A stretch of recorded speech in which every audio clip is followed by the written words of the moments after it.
শুভেন্দু অধিকারীর গড়েই সমবায় ভোটে প্রার্থী দিতে পারল না বিজেপি। ৪২টি আসনের মধ্যে ৩টিতে প্রার্থী দিতে পেরেছে বিজেপি। পূর্ব মেদিনীপুরের কালিকাকুণ্ডতে জয়ের পথে তৃণমূল এবং মানুষ বিজেপিকে প্রত্যাখ্যান করছে, এমনটাই দাবি তৃণমূলের। আপনাদের জানিয়ে রাখবো, নন্দীগ্রামে শুভেন্দু অধিকারীর গড়েই বিজেপি প্রার্থী দিতে পারল না এবং ৪২টি আসনের মধ্যে ৩টিতে প্রার্থী দিতে পেরেছে বিজেপি। পূর্ব মেদিনীপুরের কালিকাকুণ্ডতে জয়ের পথে তৃণমূল, মানুষ বিজেপিকে প্রত্যাখ্যান করেছে, এমনটাই দাবি তৃণমূলের। ৪২টি আসনের মধ্যে ৩টিতেই প্রার্থী দিতে পেরেছে বিজেপি। এর আগে আমরা দেখেছিলাম পূর্ব মেদিনীপুরে যে 12টি কেন্দ্রে সমবায় নির্বাচন হয়েছিল এবং সেই সমবায় নির্বাচনে শুধুমাত্র নন্দীগ্রামের 2টি কেন্দ্রে কিন্তু জয়লাভ করেছিল বিজেপি এবং বাকি কেন্দ্রগুলিতে তৃণমূল জয়লাভ করে। সেক্ষেত্রে শুভেন্দু অধিকারীর গড়ে পরবর্তী যে সমবায় নির্বাচন রয়েছে সেই শুভেন্দু অধিকারীর গড়ে সমবায় ভোটে প্রার্থী দিতে পারল না বিজেপি নেতৃত্ব। ৪২টি আসনের মধ্যে মোট 3টিতে প্রার্থী দিতে পেরেছে বিজেপি। পূর্ব মেদিনীপুরের কালিকাকুণ্ডুতে জয়ের পথে তৃণমূল কংগ্রেস।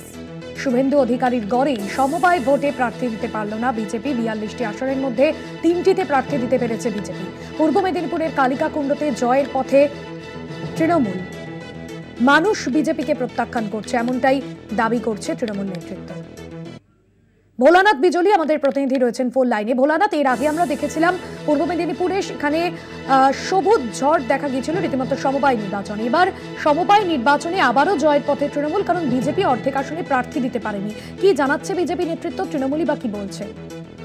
এবং বিজেপির তরফ থেকে যে সাংগঠনিক দুর্বলতা, সেই সাংগঠনিক দুর্বলতার কথা তারা মেনে নিয়েছেন। কারণ কালিকাকুণ্ডু বক্সিচক যে সমবায় মহিষল ব্লকের অন্তর্গত, সেই সমবায়ের যে 42টি আসন রয়েছে, 42টি আসনের মাত্র 3টি আসন তারা প্রার্থী দিতে পেরেছে। এবং আজকে প্রার্থীর যে স্কুটিনি ছিল, স্কুটিনির পর দেখা যাচ্ছে যে মাত্র 3টি পদে প্রার্থী দিতে পেরেছে বিজেপি এবং বাকি যে 39টি পদ রয়েছে সেখানে বিনা প্রতিদ্বন্দ্বিতায় তৃণমূল কংগ্রেস জয়লাভ করেছে। এবং তার ফলে এই সমবায় সমিতির যে নির্বাচন, তার আগেই কিন্তু তৃণমূল কংগ্রেস দখল নিল।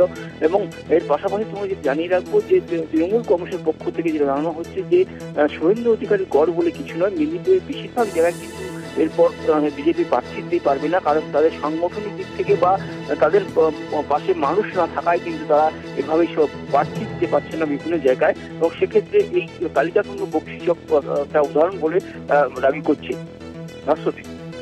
ধন্যবাদ জানাবো। ভোলানাথ বিজলি আমাদের প্রতিনিধি ছিলেন ফোন লাইনে।